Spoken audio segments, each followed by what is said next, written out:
జనం లేక చంద్రబాబుకు పిచ్చి పట్టి మాట్లాడుతున్నారని మంత్రి దాడిశెట్టి రాజా విమర్శించారు. తమ సామాజిక వర్గాన్ని మోసం చేసింది నువ్వే కదా అంటూ మండిపడ్డారు. సంక్రాంతి తర్వాత టీడీపీ ఖాళీ అవడం ఖాయమని, 2014లో చంద్రబాబు దోపిడీ పరిపాలన సాగిందని ఆరోపించారు. చంద్రబాబు సభ అటర్ ఫ్లాప్ అయిందని, బాబు సభకు ప్రజల నుంచి స్పందన రావడం లేదని దాడిశెట్టి రాజా విమర్శించారు.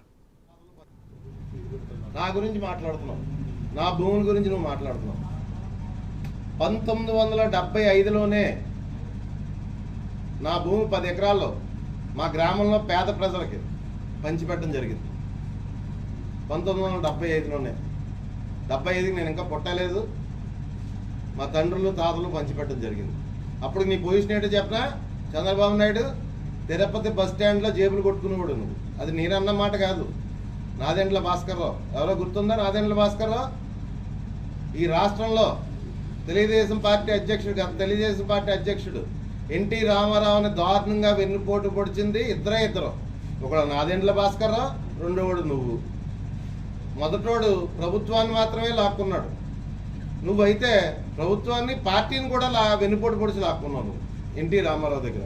గుర్తొచ్చిందా బాబు? ఆయనే చెప్పాడు 1975 ప్రాంతంలో తిరుపతి బస్ స్టాండ్లో నువ్వు జేబులు కొట్టేవాడు అని చెప్పేసి, చంద్రబాబు నాయుడు జేబులు కొట్టేవాడు అని చెప్పేసి. అదేవిధంగా ఈరోజు నువ్వు మాట్లాడుతూ ఎంత జనం ఉన్నారు, అంత జనం ఉన్నారు. మొన్ననే తునిలో 1 నెల లోపే సామాజిక సాధికారిక బస్సు యాత్ర జరిగింది. అందులో 1,000 మంది రాలేదు. ఈరోజు నువ్వు 1 నియోజకవర్గాల మీటింగ్కి వచ్చినంత మందిలో 1,000 రాలేదు. నువ్వు 10 నియోజకవర్గాల మీటింగ్ పెడుతున్నావు.